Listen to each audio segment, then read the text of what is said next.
Well, Bob, I want to talk a little bit about liturgy. You and I are both pastors of parishes. Well, actually, I'm not really a pastor. I'm a co-pastor, but I'm working my way up to be what you are. That is, an actual pastor of a parish. You've been doing that for a lot of years. So I wanted to talk about the liturgy from that pastoral viewpoint. And it really is essential to us, isn't it? It's absolutely crucial to what we're about as priests and leaders of the community. It's where we meet the people, most of the people, most frequently. There are an awful lot of people in any parish whose only contact with the church, or main contact with the church, is the liturgy. And so what we do there, and what we do as a praying, believing, professing community, comes together in liturgy. It's the celebration of everything, so it's extremely important. If someone visited us from another planet and wanted to say, well, what's this Christianity all about, and what is this Catholic community we heard about, probably one of the things we would do is bring them to a liturgy. I would think so. I would hope so. Yeah, and let them observe and see, what do you see happening here? And it's really important, that it's done well, that it has life. I was talking to a student the other day, a very sad sort of thing. I mean, he's born a Catholic, raised a Catholic, and he tells me he now goes to a fundamentalist kind of church, and we're talking about it, and easy conversation. He said, well, why did you make that move, and so on. He says, well, because I wasn't getting anything out of the Catholic Mass. It seemed dull to me, or boring, or no spirit present, and so on. And, well, you can't feel real good about that. I don't feel real good about it. Yeah. On the other hand, though, I think we are competing with a society in which entertainment is very readily available, and entertainment of the highest professional quality. And therefore, when someone comes to church, depending on his or her mindset, there's going to be that subconscious, at least, comparison between the two. And I've seen this play before. I've been through this a couple 100,000 times, and somehow we have to try to make it as good, as meaningful, as prayerful, and as challenging, I think, as we possibly can. And that's not always easily done on a week-in, week-out, day-in, day-out basis. It really isn't, and that's one of the things I think we want to get to is, how we end up improving our performance that way. I'd like to focus on just one aspect of what happens at liturgy, and that is going to communion. It's a major part of our Catholic sensibilities. Many of our Protestant friends gather for Sunday worship and at times celebrate just the liturgy of the Word. They will read the Scriptures, and the sermon is the major part of that, and the saying of the Lord's Prayer, but they will not share communion, although I must say more and more of them do it more and more often. But for us Catholics, it really is different, isn't it? I mean, if you got there someday and said, well, this Sunday there's no sermon, I mean, nobody gets too excited about that or upset. Some might rejoice. We're not going to get a protest movement, and we might get a lot of applause for it.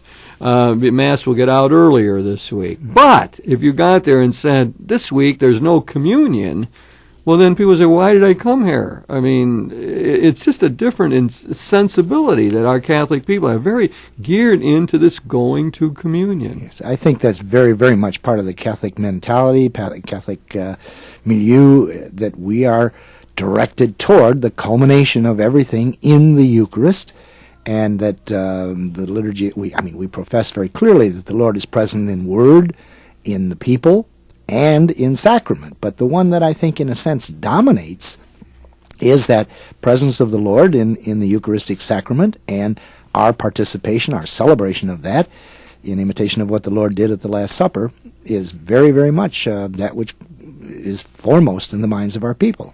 It is indeed, and I guess one of the things that we like to think about with all sacraments is that they are somehow common human actions which are given a particular kind of meaning. So in baptism we have the washing with water, a very common action, but we direct it. We give it a particular perspective by the prayer we say. We say, this is, I baptize you in the name of the Father and the Son and the Holy Spirit. Then we know we're not just trying to cleanse the baby's forehead or something. There's something else going on. But it is a common human action to wash with water. And we could say the same thing about the Eucharist. The common human action tradition that is given this special meaning is this eating together, eating a meal. I just think I had a First Communion recently in a home. It was a wonderful experience, and the young fellow who's First Communion, what are they, 7 or 8 years old? About that. And he chose the readings. Well, the one he chose was the feeding of the 5,000. And I thought, well, that's interesting. So, we started talking a dialogue homily, like, well, why did we do this? Why did he choose this reading? What's the significance? The grandmother gets up and says, well, this is a tradition in this family to feed people. I mean, they're into food, they're into eating. The women in the family take that as a major responsibility in their lives. I mean, I think that, it's part of their sense of service to their family, and it's really done out of a great sense of care and done well and done tastefully. So the woman immediately links this up with this common human thing of feeding people, of family meals, of Thanksgiving celebrations or gathering at Christmas and eating together. And we built a whole homily out of that, a whole dialogue homily out of people jumping in and saying, what does the meal mean? And then, well, maybe you want to comment just on that much before I keep going. Well, I think exactly that, it is that common element of people accustomed to gathering around the table, whether it's the breakfast table before people rush off to work, or the evening meal, if they have the ability to have that common meal together, or perhaps on the Sunday dinner that you were speaking of. But that important things happen when they're gathered around the table. Mm-hmm. And hopefully that's exactly what the larger Christian community is doing when it gathers around the table of the Lord to share in that same kind of experience. At least the models are not dissimilar. No, not at all. And it's so wonderfully human. I mean, it's what we like to do together. Well, want to talk?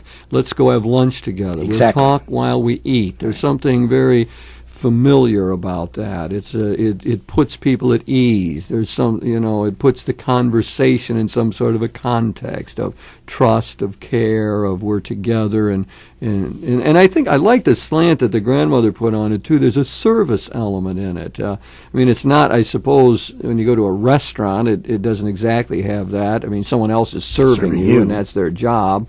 But in the home setting, oftentimes one person is just terribly responsible for this and has put in all kind of work on it and a lot of time, and so it does have that service aspect to it, and that ought to generate a certain appreciation. I mean, it sort of bugs me when we see young people sometimes these days just take for granted what their parents do in terms of putting the food on the table. I mean, it's awfully easy to do. Somehow magically going to appear. There it is, again, right. It's awfully easy to take it for granted, and I suppose we all do that at various times. But there is a beautiful serving quality to it, which again fits in with the Eucharistic theme of service that obviously. Well, and I think it does lead to that very human quality of simply showing appreciation. I can remember, and I'm sure it happened in your home, and I'm positive it happens in many homes today, where the adult or the parent who will say, thank you for the dinner, and the kids are expected to chorus that or to comment on it.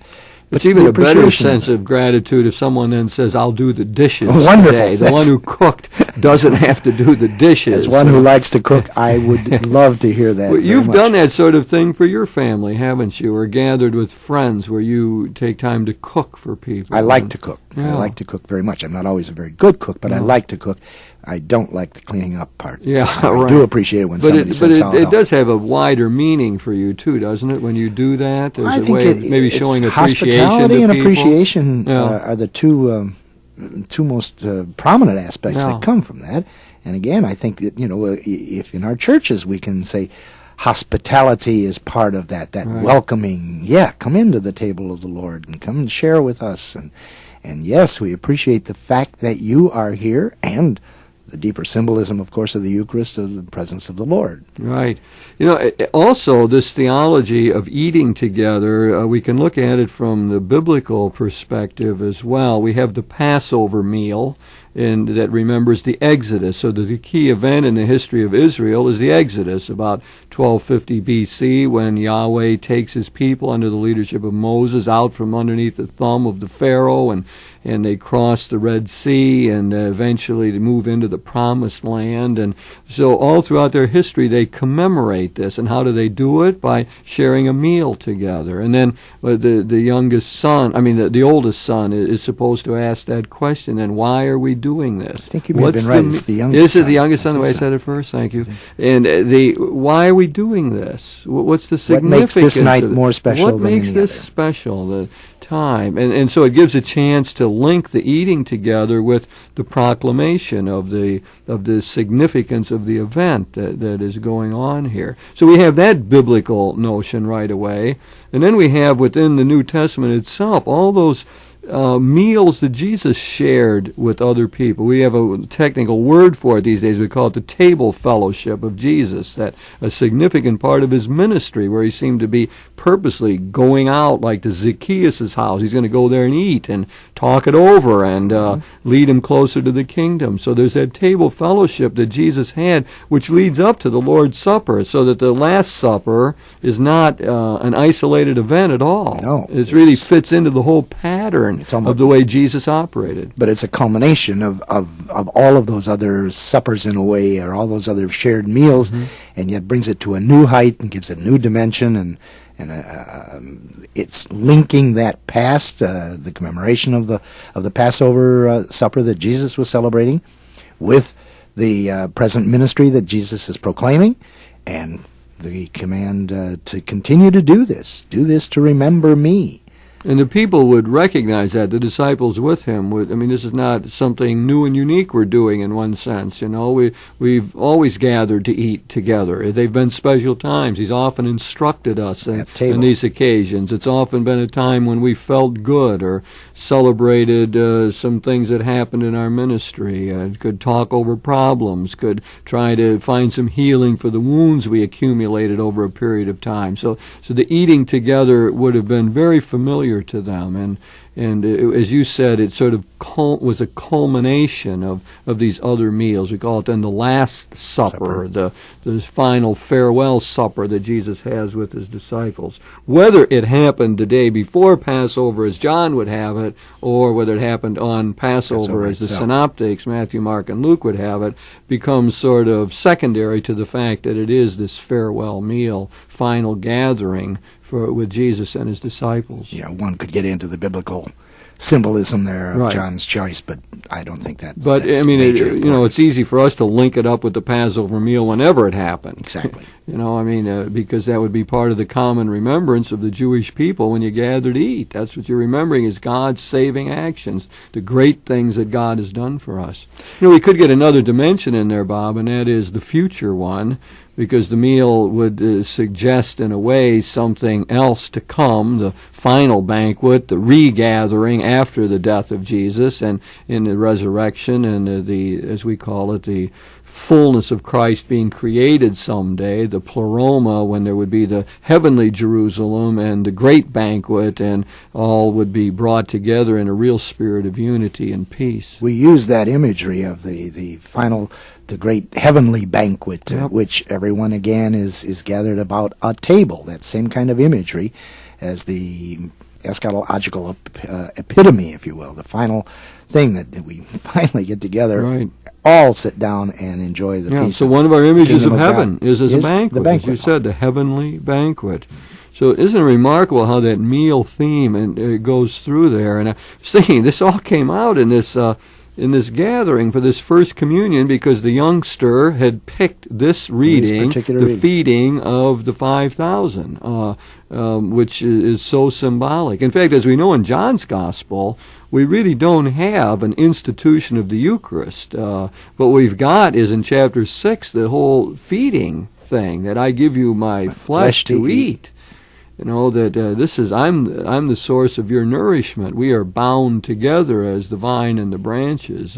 So John's Gospel really centers it all, not so much on the words of institution, but on the notion of eating together and the feeding that Jesus does. But the great stories that are told in John's Gospel really are, again, to take that human element that you were speaking of earlier.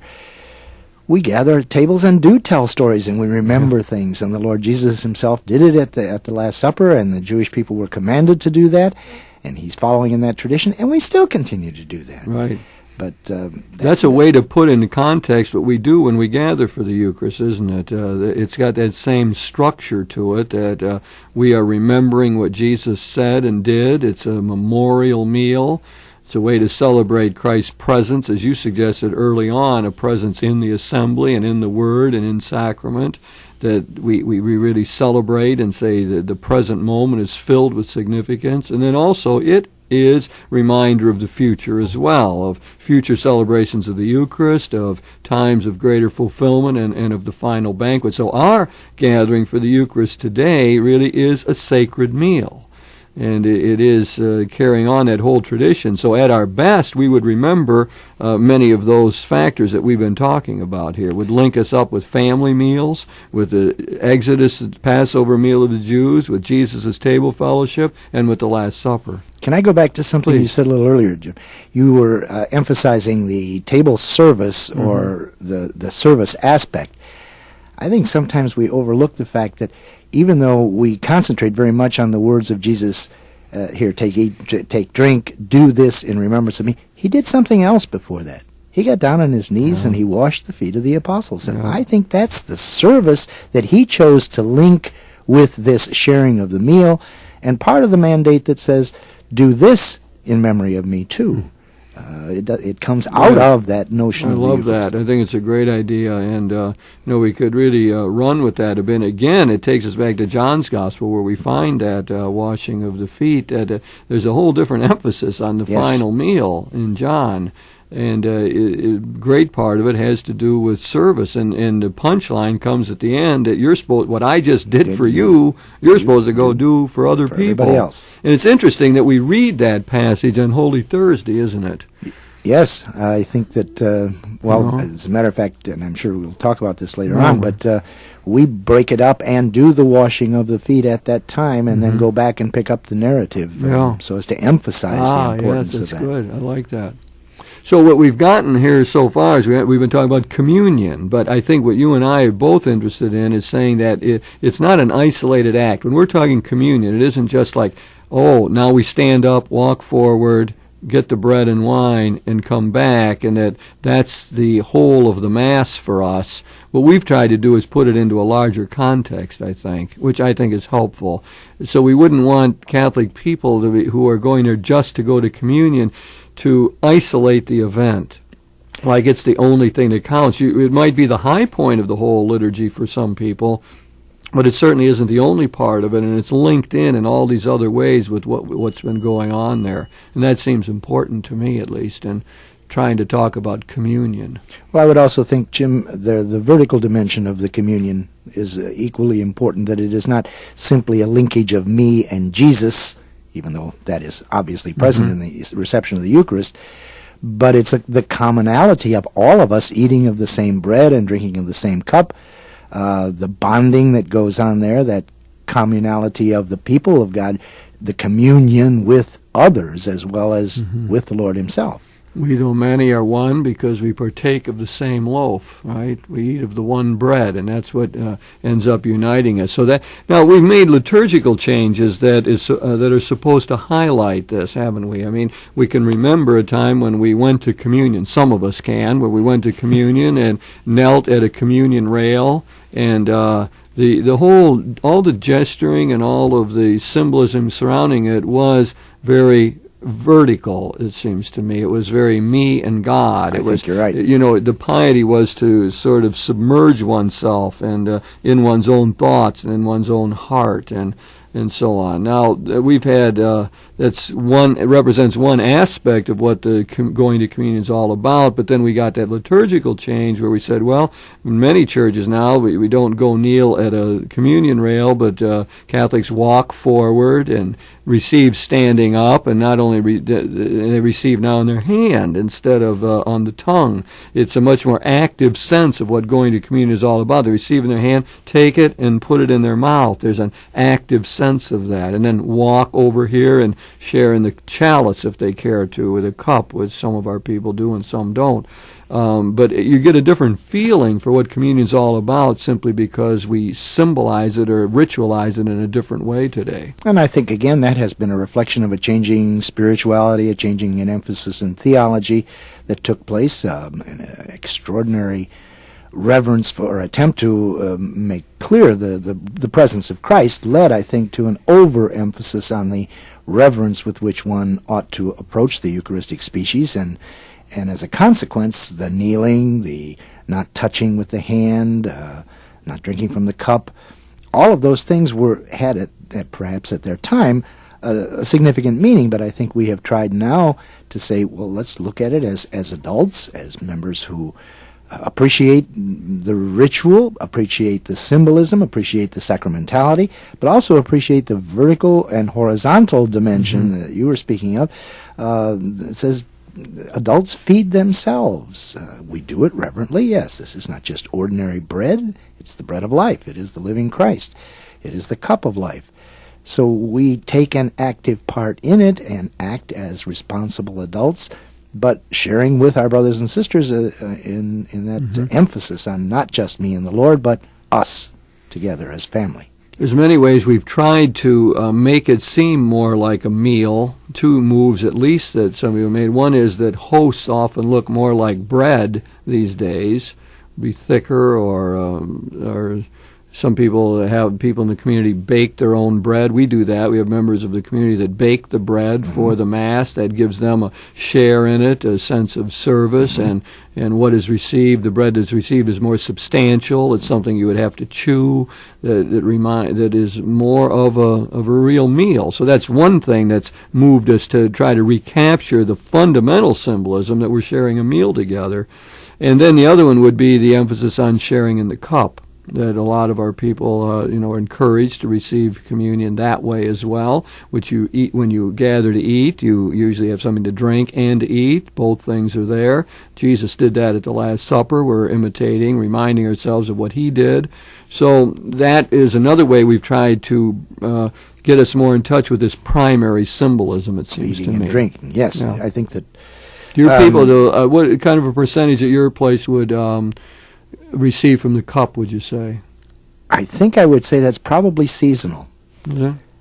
It does have a lot to do. I don't think it has much to do, at least as I talk to people, about their belief or non-belief. It's certainly not that. It's a matter of practicality of germs or fear thereof. And I would guess that approximately in high season, if you will, whenever the germs are not readily noticeable, probably half would receive from the cup. And I would think it might go down to a third in seasons when persons are concerned about their health. Interesting. Situation. I never linked it that way. I never thought of it before that way. That's what I've been led to believe and told.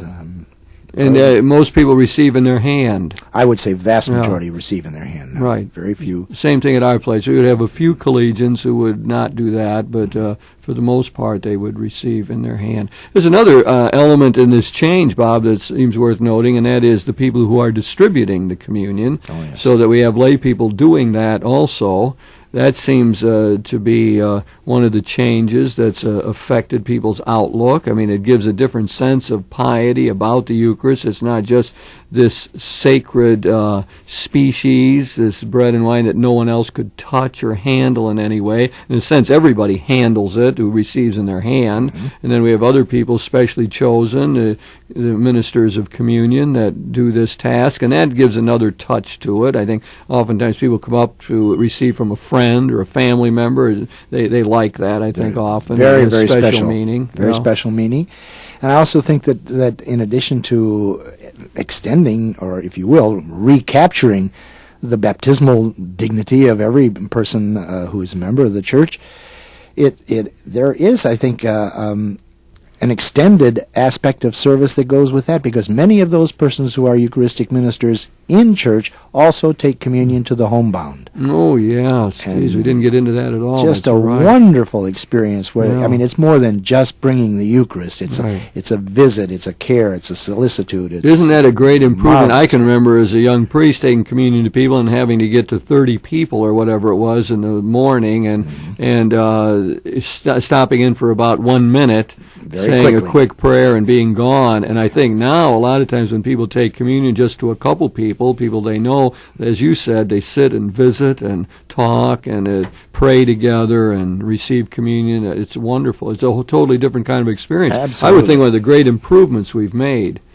I think in it the is. way, Oh, in clearly. relationship to this communion idea. It's extended a ministry way beyond what I think it was ordinarily envisioned to be, as simply a convenience, if you will, but now it becomes really a service to the much larger community. And Do you ever especially those bless women. people before they go to do that? I've been in parishes where they have a special blessing for the people who are taking communion to the sick and before they go. We have done it on one or two special occasions when it's been done as a corporate thing, but people do this throughout the week many Yeah. times, and so You know, No, just we becomes don't, sort of but a it's- natural, normal way yeah. of proceeding. Mhm.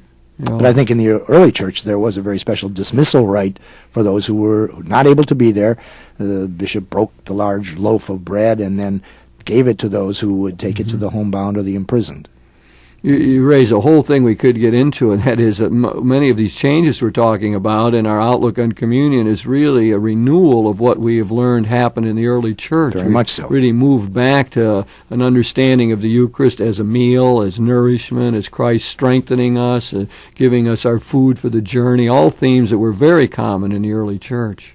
Much of what we have done, and by way of what's called liturgical renewal, is exactly that. It's not new. It is recapturing a sense that was very present in the early church and that got somehow diminished. Yeah, you know, Bob, I'm thinking as you're talking there that might be one reason why we've had such great acceptance. You know, in the Catholic Church, we have marvelous acceptance of these changes. You know, the surveys show that people generally go along with these. And I think one reason is because they came to understand that it is a recapturing of some of the spirit and ways of doing things in the early church. But we're focused on the liturgy, how we can improve it, and certainly communion's key to it. It's part of our Catholic sensibility, and it really gives us, as you emphasize so well throughout, both a vertical sense, our relationship with God, but also a horizontal one where we are to reach out and form community and spread the word to others.